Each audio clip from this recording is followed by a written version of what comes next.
everybody, it's Emily at Arg Schooling, and today Sarah's here. We're going to be doing a tea unbagging and a book outlet unboxing.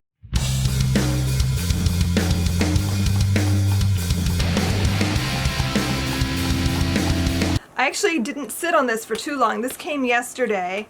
I already opened mine, so I know what's in there. Sarah texted me and was like, I like the tea this month. I'm like, shh, I haven't opened mine yet. So I wanted to open it today while Sarah's here, and we're going to taste it. Did you taste it yet? I tasted the big one. I haven't tried the sample yet. Okay, well, I don't usually do the sample for the video. I want to do the sample for the video. You can do the sample for the video. If you don't know, I am a Plum Deluxe affiliate, and I'm obsessed with their tea. I talk about it all the time. If you follow me on Instagram, I got their advent calendar, and I've been showing every day's tea, and it's very exciting.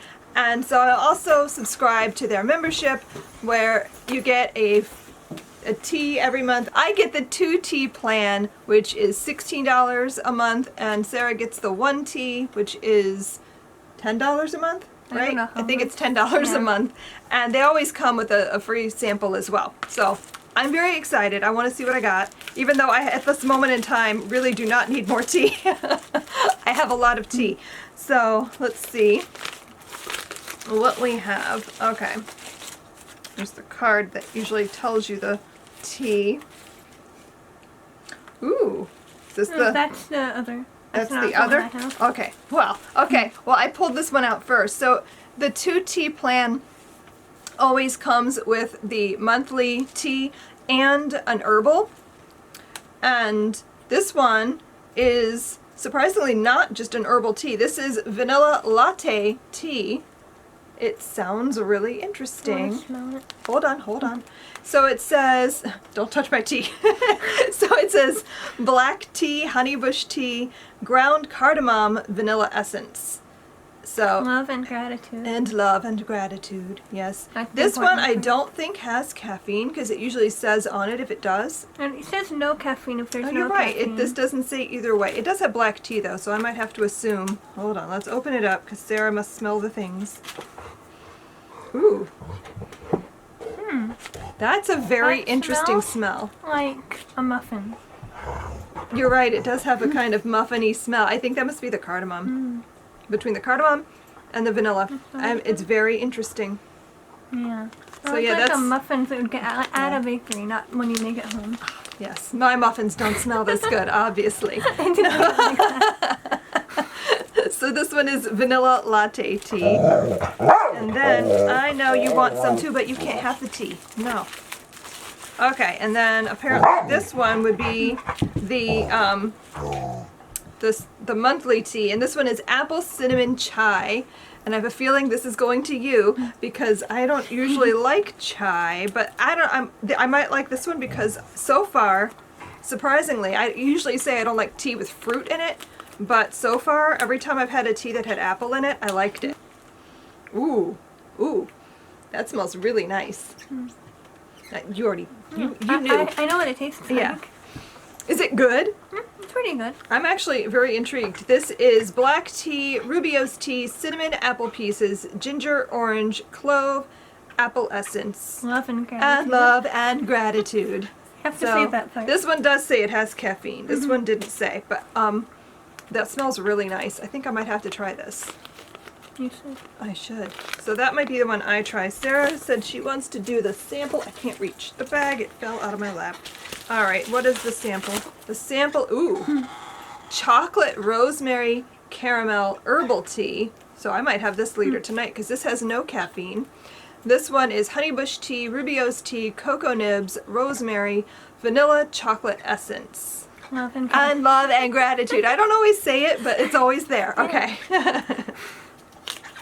Hold on, let me smell. Ooh, that's kind of nice. Yeah. So this is what you're going to drink? Yeah. Do you have your own? Did you bring it? I Because think don't so. steal mine. It's enough for at least 2 servings. Maybe. Okay. Sarah's very I make conservative with mine- her tea when I she make makes mine it. I last usually like add 5 extra. times more than that. I don't Yeah, know. you get 5 teas out of this? What are you doing? You must have the most weak, watery tea. I sleep it longer. Even so. Okay, so we are gonna go and start our tea and get it going. And then while it's steeping, we'll come back and we'll talk about the books that I got at Book Outlet. So we'll be back in just a second. All right, we're back. The tea is steeping, and while that's going, I have this giant box that's been sitting under my Christmas tree for like over a week because I told Sarah when she came home we could unbox this together because I got some things in here that I think she might be interested in. So that's what we're gonna do right now. Am I swinging the scissors too much? I will not stab you. Never fear. Intentionally. Have I ever? Okay. Here, why don't you get rid of the scissors that you're afraid of? I got a new little bookmark. I like that they're doing these bookmarks now. I get them a lot in various things where they're like the ones you can color. That's fun. And there's a coupon on it too. My coupon. Lots of paper. Woo! Paper! Oh my god. Here. Oh my gosh. Somewhere in here are books. Okay. So, let's start pulling things out. So the first thing on top is The Raven Master. My Life with the Ravens at the Tower of London by Christopher Scaife, I believe. And he is the yeoman warder of Her Majesty's Royal Palace and Fortress, the Tower of London. So this sounded really interesting to me. I'm kind of obsessed with reading anything about like how the royal houses function and all of that stuff. And I read a book, it's actually right behind me, I think. I read a book for, I think, level 3 in Build Your Library, The Raven Master's Secret, which is a middle grade by Elvira Woodruff, and it was all about a boy who has been apprenticed to the Raven Master, which I found really interesting. And so when I saw there was a nonfiction book about that, I was, oops, yeah, let me put you back. Then I was intrigued, and so I'm interested to read this. I like too that it's kind of short, so it's not like a deep tome, and there's pictures of the birds. So I want to smell it. and Sarah's gonna be my smeller. She's gonna smell all the books and tell us which ones smell the best. How does it smell? How would you rate it on your book smell scale? From a 1 to a 5, I'd say this is a 3. And but, 3 like, in the smell. the cover bumps up the points. Yes, that is a feels really really nice nice. cover. I like that. Okay, next up I have Alex and Eliza, A Love Story. This book has been on my radar for a while, but I've always been sort of on the fence with it because I don't know if I'm gonna like this. I really like Hamilton, and I want something in that same like caliber of storytelling. And I read, I think, 2 other books so far that I DNF'd. I can't remember the names of either of them because that is the impression that they made on me, that were about Alex and Eliza, and I just didn't care for them. So I don't know, I'm taking a risk, but this is only like $2.50, I think, so it was a pretty low risk. I don't know, would you read this? Is this something you would pick up? Probably not. I don't know. I don't know. I like historical fiction a lot. I've been trying to branch into historical romance, and so far it hasn't been that successful, but we'll see. Let's smell. Smell it. What do you think? No? It doesn't smell like anything. No? Oh, well, So not like every bumps book. it even lower on my want to read list because it doesn't smell like anything. This is a book that I was really excited to find for such a low price because this is one of the very first historical fiction novels I read, and it got me down the road to obsessing over the Tudors. And that is Mary, Queen of Scotland and the Isles by Margaret George. I read this probably about 20 years ago, and I was obsessed with it. Before Yes. or after my birth? No, this is after you were born. This is like, I got this from Grandma Thelma. Oh. She let me borrow a couple of books once, and I borrowed this from her, and I loved it, and I gave it back, but I've always wanted my own copy, and so now I finally have it. I'm very excited. And yeah, this book is obviously all about Mary, Queen of Scots, but it's her whole life. It goes from when she was a small child to being betrothed to Francis, who was the Dauphin of France, to, you know, all of the stuff that happens up to her beheading. And so it's a Spoiler lot. alert. Was that really a spoiler though? Like, we all know the story, I think. So anyway, this is really good historical fiction. I keep saying I'm going to read all of the books by Margaret George. I think I own 2 other books by her, and I've never read them. So they're just so big, it's a commitment. So I just haven't gotten to it yet, but I need to do that. I almost bought another book by her today. I had it in my hand at the bookstore, and then I put it back. So I was like, stop it, you don't need it yet. But It's a floppy it's a really good book. paperback. It's so That floppy. gives it a lot Yes. of points. On the- Floppy ooh, paperbacks are the the best. pages feel nice. Ooh, they do. It's alright. Next is a book you might be more interested in. I got Before We Were Free by Julia Alvarez. And this one, let's see, what is this? This one I bought specifically with the Build Your Library Reading Challenge in mind because this takes place in the Dominican Republic, so it counts towards reading a book from Central America. And I don't really know too much more about it. Anita de la Torre never questioned her freedom living in the Dominican Republic, but by her 12th birthday in 1960, most of her relatives have immigrated to the United States. Her Tio Tony has disappeared without a trace, and the government's secret police terrorized her remaining family because of the suspected opposition to Trujillo's brutal dictatorship. Using the strength and courage of her family, Anita must overcome her fears and fly to freedom, leaving all that she once knew behind. So it sounds like it would be really good. And it's very short, so I'm thinking it'll be a quick read. Oh, it's under 200 pages, so I'm trying to find the actual story. Where does the story part end? Oh, right here. So it's 167 pages, so it's pretty short. So, smell? No, nothing. All right, this is one I'm pretty sure Sarah will want to read. Yeah. Undead Girl Gang by Lily Anderson. I've had this on my radar for a while. I just really like the cover a lot.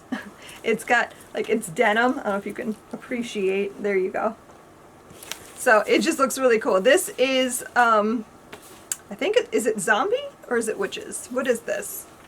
I want to say zombie because undead, but I don't think it's actually zombie. Oh, there's Mean Girls. Oh yeah, we're resurrecting people. So I don't think it's actually zombie. This is more like resurrection type stuff. It was blurbed by Corey McCarthy. I was trying to read Oh, I'm sorry. Where did I you was see trying that? to see what Oh, Corey McCarthy. Who is that? that's What book one is of the that? authors of what's it called? Once in Future. Okay. Oh, it says the modern Buffy. Everyone wants to invoke Buffy. I don't know if this will be that, but I'm very intrigued, and I've been wanting to get this for a while. So I went ahead and picked it up. Go ahead, smell it. What do you think?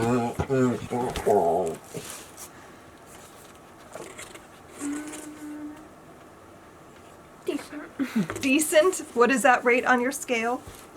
None of these are really tipping the scale too much. No, Disappointing, but you know, we have more books.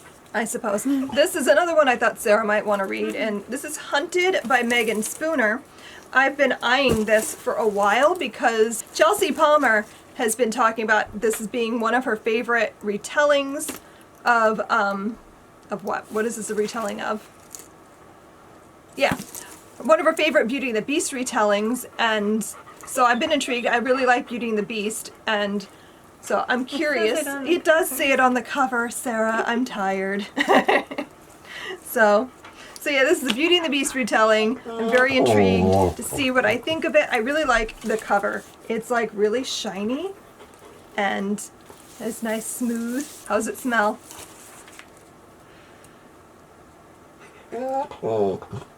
Sarah's very disappointed in these books. Why don't we take a quick break and get our tea, because that's probably done now. It's been like 10 minutes. Tea break. We're taking a tea interlude to taste our tea. So Sarah, which one are you having? You're having this one, right? You want to hold it up? What is that? It's chocolate rosemary caramel herbal tea. I'm trying the apple cinnamon chai.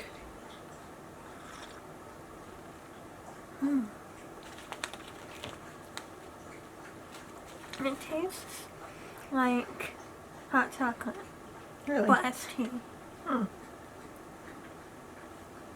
I will say that this is maybe one of the better chais I've had. It's more in the line of apple cider, I think, than chai. At least that's what I'm tasting. So yeah, I would say this is almost more like a really good apple cider, like one of those warm ones that has all the spices in it. So I like this. So I'm going to leave all the links down below in the description if you want to go check out Plum Deluxe and see what they have. They've got a lot of really interesting tea flavors, and like I said, I'm an affiliate, and so if you click through the link and buy anything, I get a little bit of a commission at no cost to you. But I highly recommend checking them out. Their tea is delicious. So let me set these down and we can get back to the books. So let's grab my box. Next up is a book I've been wanting to read for years. That is Longbourn by Jo Baker. I've been eyeing this for ages. This is like the Downton Abbey of Jane Austen, because this is Pride and Prejudice, but as told by the people who work in the house. And so I'm just so intrigued by this. I've heard really good things about it, and I've been dying to pick this up. And I don't know, would you read that?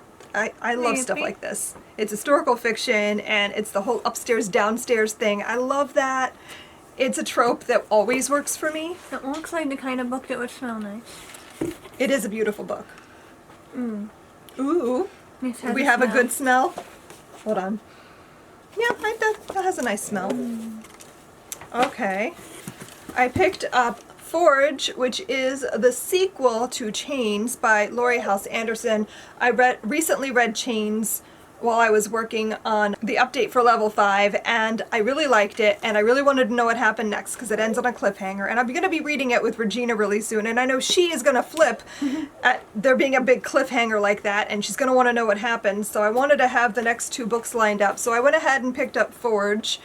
And I don't really know too much about this, and I don't know if I can like talk about it without spoiling anything, but it sounds like it takes place around or at Valley Forge, and so I'm really looking forward to picking this up and reading it. This has a smell. This is good. Hold on. Well, Chains smelled nice. Yes, it does. So I also have Ashes, which is the 3rd book in the Chains trilogy by Laurie Halse Anderson. So now we have the whole thing, so we can read and enjoy the entirety of the story. This one, I don't even want to look at the back because I haven't read the 2nd book yet. I don't know what this is about besides that it's the Revolutionary War. And it's middle grade. Well, I guess you could consider this like that borderline between middle grade and young adult. It smells cold. It smells cold. So I have The Body Lies, also by Jo Baker. I bought this kind of on a whim because I was getting Longbourn by Jo Baker and I wanted to see what else she'd written, and thought I would give this a shot. I don't know what it is though. Hold on. Psychological suspense. A young writer accepts a job at a university in the remote English countryside to escape the scene of a violent assault she is desperate to forget. But when one of her students starts turning in chapters that blur the lines between fiction and reality, the professor recognizes herself as the main character in his book, and he has written her a horrific fate. Ooh. Will she be able to stop life from imitating art before it's too late? Ooh, this is interesting. This sounds very different from Longbourn. So, I don't know, I guess we'll see what I think. I like the deckled edges. It does have really nice deckled edges. I'm not a fan of the way the cover feels, though. It's got that weird Doesn't really texture. smell like anything though. Yeah, that's a weird texture for me. I don't know. I don't like mind it. Book I have Within These Lines by Stephanie Morrill, and this is a World War II novel. It looks like a World War It does, doesn't it? Look, but this one I think is more. It takes place in America. This is about Japanese internment. So hold on, let's see. Yeah, so Evelina Cassano's life in an Italian-American family in 1941 is everything it should be until she falls in love with Taichi Hamasaki, the son of Japanese immigrants. Despite the scandal it would cause and the fact that interracial marriage is illegal in California, Evelina and Taichi vow that they will find a way to be together, but anti-Japanese feelings erupt across the country after the attack on Pearl Harbor, and Taichi and his family are forced to give up their farm and move to an internment camp. So this sounds kind of along the same lines as Hotel on the Corner of Bitter and Sweet, which I loved. So I really wanted to read more things like that. So I'm very excited to pick this up. What do you think? How does it smell? Not like much of anything. Oh well, that's why I buy books more for content than smell. If I only bought based on smell, we wouldn't have hardly any of the books we do. I have Anne Boleyn, A King's Obsession by Alison Weir. That is very purple. It is beautiful, isn't it?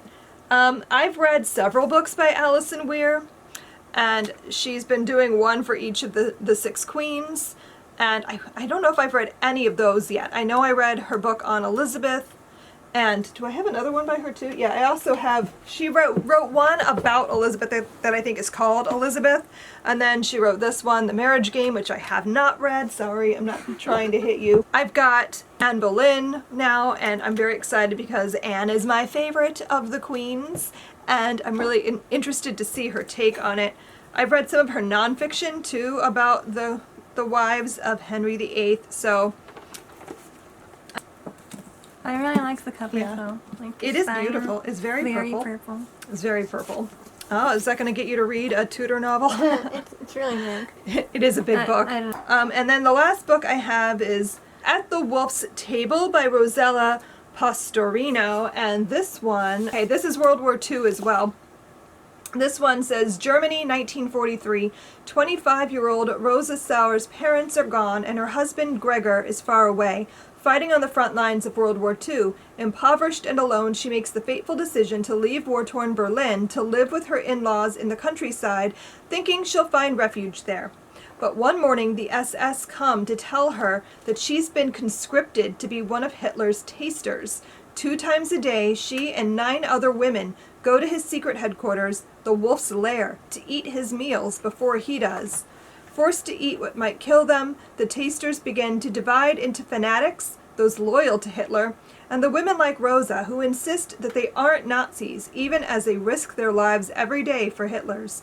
As secrets and resentments grow, this unlikely sisterhood reaches its own dramatic climax as everyone begins to wonder if they are on the wrong side of history. I love stories like this, where you're figuring out whose side you are really on, and are you a bad guy, and how do you deal with that when you realize that you're on the wrong side. I'm very intrigued. I also really like how the cover feels. Almost has a smell, but it's not quite there. Has this been the most disappointing book haul? All right. Okay. What do we got? Oh, we're just I'm gonna not hide here Sarah anymore. now. Sarah's not here. I'm not important. She's hiding behind the stack of books. Peekaboo. What is happening? I don't know. I'm tired. Are you tired? Yes. Yeah. So that is all the books that I got at Book Outlet during their sale. This was all bought during their Black Friday sale. I highly recommend checking them out. They have really good prices, and you could save a lot of money if you have to buy a lot of books. Not that I needed to buy a lot of books, but somehow buying all of these books, I think I paid about the same on this as I would have if I were buying like 3 brand new books at a bookstore. So, Save money, not shelf space. yes, basically. So, have you gotten any new books this month? I mean, I keep saying I'm not going to buy any books because it's December and it's almost Christmas, and then this is what happens. This is what happens when I say I'm not going to buy anything. So, anyhow, thanks so much for watching, and we'll see you guys next time. Happy reading. Bye. Bye.